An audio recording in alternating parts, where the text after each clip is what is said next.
Eh bien, bonsoir à tous les abonnés. Alors, une petite vidéo rapide ce soir pour régler Dolphin, tout simplement. Donc, petit réglage de Dolphin sous KDE CachyOS. Et c'est valable également sous le réseau de distribution Linux avec l'environnement de bureau, bien sûr, KDE.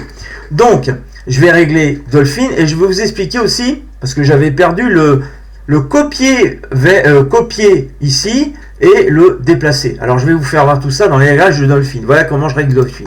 Alors on va ouvrir Dolphin tout simplement, on l'ouvre, on va sur les trois barres qui sont sur la droite, voilà, vous descendez et vous faites configurer et vous choisissez Dolphin, hop hop hop, vous descendez, tac. Première chose à faire, interface, dossier et onglet, vous avez ça par défaut et moi je mets ça, Home Kamikaze, c'est à dire que ça me permet d'avoir, alors attendez, je vais fermer tout simplement. Alors, enregistrer, hein, voilà. Si, admettons, j'ouvre ça, alors, si je fais ça, voilà, je clique dans la barre, on a tout simplement l'emplacement des fichiers. Si je vais dans Gaming, bon là, c'est, voilà, ça se met comme ça, mais Broforce, admettons, on veut savoir où est l'exécutable de Broforce, j'en sais rien, moi, où c'est qu'il est, ou alors celui-ci, voilà, voilà, simplement, vous cliquez dedans, là, hop, vous avez data, et là, bon, il n'y a pas d'exe, hein, mais on aurait pu rajouter, admettons, Broforce, force.exe, voilà, pour ajouter ça, pour donner on va dire, le chemin pour, on va dire, Heroic Game Launcher, voilà. Heroic Game Launcher, il aime bien avoir les chemins d'installation pour pouvoir installer vos jeux. Donc ça, c'est très pratique. Donc on va revenir sur le réglage de Dolphin, voilà, configurer toujours. Configurer Dolphin, donc je vous conseille de mettre comme ça, hein, voilà, de manière à ce que vous ayez, ce que je vous ai fait voir auparavant au niveau de la barre d'état, vous ayez le chemin complet et vous n'avez plus qu'à le copier-coller si, admettons, vous installez un jeu. Après, aperçu, je laisse comme par défaut, confirmation, je laisse par défaut, panneau, je laisse par défaut. Après, ce sera à vous de voir, hein, c'est à votre goût. Alors, aperçu, les aperçus, l'affichage, bon, bah, c'est réglé, c'est bien réglé, d'entrée, c'est très bien réglé. Il n'y a que cette première partie là qu'il faut mettre ici, simplement. Tout le restant, je le laisse par défaut. Donc, là, ici, le reste par défaut, aperçu par défaut, confirmation par défaut. On peut avoir aussi une confirmation quand vous mettez des fichiers et des dossiers à la corbeille, à la corbeille. Donc là, il vous le dit, il vous affiche un panneau comme quoi vous allez mettre tel dossier dans la corbeille. Après, quand il y a suppression des fichiers de la corbeille, il vous le dit aussi. Si vous voulez, vous pouvez le cocher. Mais ça va être un peu, comment dire, envahissant. Voilà, tout simplement. Donc moi, je vous conseille de le laisser par défaut décoché. Panneau, je ne touche à rien. Après, vous pouvez lire automatiquement les fichiers de médias. Ça concerne les médias... son et films éventuellement, et vous pouvez également utiliser un format condensé de date comme par exemple 28/02/2024 à 10h, voilà, simplement. Ça aussi vous pouvez le cocher si vous en avez envie. Barre d'état et d'emplacement, vous pouvez également choisir la petite ou pleine largeur, ou désactiver la barre d'état, rendre la barre d'état d'emplacement éditable, afficher l'emplacement complet dans la barre d'emplacement. Moi, après vous faites ce que vous voulez, je laisse par défaut, je m'embête pas avec ça. Donc là, on dit OK, on va revenir sur l'autre, excusez-moi, je me suis mal débrouillé. Donc on revient sur, alors on a fait interface, on va aller sur affichage. Alors moi, je vous conseille de laisser par défaut. Après, vous avez des options que vous pouvez mémoriser aussi, d'affichage des dossiers, ouvrir les archives en tant que dossier, ouvrir les dossiers pendant les opérations de glisser-déposer, masquer également les fichiers, nanana, vous avez toute une ribambelle. Alors le mode de tri naturel, alphabétique, sensible à la casse, insensible à la casse et sensible à la casse, c'est vous qui choisissez. Afficher le nombre, ça je vois pas trop à quoi ça sert en fait, je ne sais pas. Donc je vous conseille de laisser naturel par défaut. Afficher le nombre d'éléments, afficher la taille du contenu, niveau de profondeur, n'afficher aucune taille. Donc ça c'est la taille des dossiers en fait, ça concerne la taille des dossiers. Bon, vous essayez de régler comme ça vous plaît, moi je laisse par défaut. Style de date relative, par exemple, il y a 30 minutes, vous pouvez laisser pas. C'est pas rayé par absolu 1,07, nanana. Donc là vous avez la date complète ainsi que l'heure précise. Donc ça c'est l'absolu ou la relative. Symbolique par exemple, numérique octal combiné. Alors là, j'y connais rien. Moi, je laisse par défaut symbolique. Hein. Je sais pas à quoi ça correspond. Bref, peu importe. Si vous avez des commentaires à laisser dans cette vidéo, surtout, n'hésitez pas par rapport à mes lacunes informatiques, j'ai envie de dire. Alors, icône, taille d'icône par défaut. Alors là, vous pouvez sélectionner, je m'en étais déjà servi pour, on va dire, choisir la taille d'icône par défaut que vous appréciez le plus, ainsi que la taille d'icône de l'aperçu que vous aimeriez. Donc voilà, vous choisissez, c'est vous qui voyez. Et à chaque fois, on fait appliquer OK avant de partir. Donc, synthétique, là je laisse par défaut.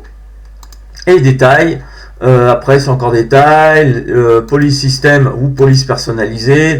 C'est très complet, hein. KDE c'est ultra personnalisable. Donc on va aller dans le menu contextuel. Et là, ça nous intéresse. On va tout de suite aller, voilà, commande copier vers et déplacer vers. Cette fameuse commande copier vers et déplacer vers. Ben moi, elle était désactivée tout à l'heure. Et le problème, c'est que j'arrivais plus à déplacer mes dossiers. Alors, je vais vous prendre un exemple concret. Alors, si ça veut bien. Alors, attendez, bougez pas. C'est rendu l'autre côté, je crois. J'arrive tout de suite. Si ça veut bien. Ah oui, voilà. Tac, on va revenir là-dessus. On va aller directement sur mon disque dur. Et on va prendre, admettons, allez, mes rendez-vous extérieurs. On prend le rendez-vous. Et là, quand vous avez activé copier vers et déplacer vers, eh ben, que vous cliquez, il y a un petit curseur vert, enfin un petit rond vert avec un plus, et là il vous demande copier ici ou déplacer ici. Bon, ce que je vous conseille de faire, c'est copier ici, parce que sinon vous allez enlever le dossier qu'il y a dans, enfin le fichier zip que vous avez dans votre dossier. Donc on va dire copier ici, et tout simplement, eh ben, votre fichier zip il est copié ici. Donc c'est nickel, j'ai envie de vous dire. Donc on va revenir sur Dolphin. Voilà, on revient là-dessus, configurer, voilà, Dolphin. Donc, menu contextuel.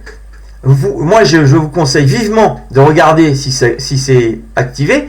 Là, cette commande-là, commande copier vers et déplacer vers, auquel cas, mettez-le en activé. Et je vous conseille également d'activer, alors attendez, où c'est fourré? Voilà, la commande supprimer. C'est intéressant de la mettre, hein, voilà. Elle est en rouge. Et quand vous allez, admettons, dans un dossier, alors attendez, hop, comment je vais faire? Je vais réduire celui-là, voilà, on va y arriver. Donc système, ça va bien, wallpaper.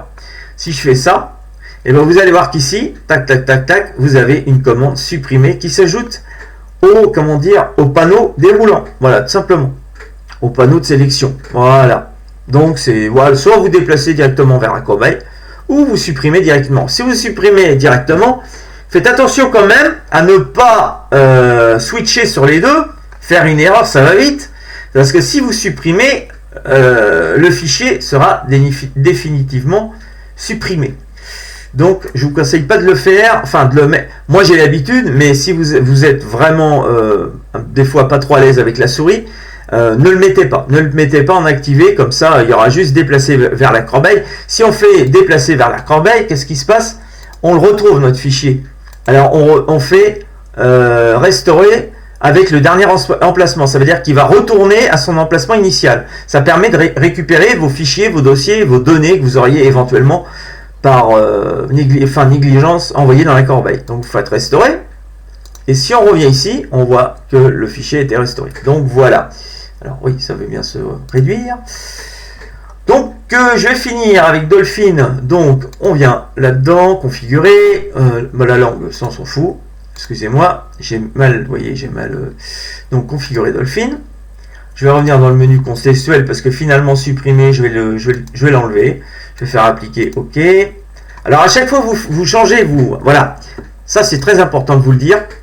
À chaque fois que vous configurez Dolphin, au niveau du menu contextuel et que vous mettez, admettons, que vous remettez la commande, vous l'activez la commande copier vers et déplacer vers, n'oubliez pas de faire une déconnexion et une reconnexion. Comme ça, c'est appliqué. Voilà, il faut faire une déco, une reco, ou alors éventuellement, si vous voulez que ça se mette en place plus tard, au prochain redémarrage, ça sera mis en place. Voilà, tout simplement. Mais le mieux, c'est de faire une déconnexion et une reconnexion. Ça va beaucoup plus vite. Voilà. Donc, on revient sur Dolphin. C'est un peu brouillon cette vidéo. Hein. Corbeil, alors là, Corbeil, voilà. Par défaut, c'est limité. Je vous conseille de le décocher. Parce que sinon, votre corbeille va être limitée à 23 Go 26. C'est-à-dire que les fichiers de plus de 23 Go 26 ne pourront pas être supprimés et mis dans la corbeille. Donc, vous désactivez limité. Voilà. Tout simplement, vous désactivez les deux. Voilà. Après, retour des utilisateurs. Bah ça, ne rien partager, vous le mettez à fond, parce que vous n'avez pas envie d'envoyer des données, etc. Ça va ralentir votre connexion, éventuellement, quand vous êtes en train de surfer, ou voilà, des choses comme ça. Donc je vous conseille de mettre le curseur à ne rien partager. Et vous faites toujours appliquer OK. Donc ce sera tout pour cette vidéo ce soir. J'espère qu'elle vous aura plu. Prochaine vidéo, je vais faire une vidéo sous Windows. Je ne sais pas trop quel sujet je vais aborder. On a pas mal dégrossi avec Windows 11 et CachyOS. Et puis, prenez soin de vous et bonne soirée à tous et surtout, bonnes vacances.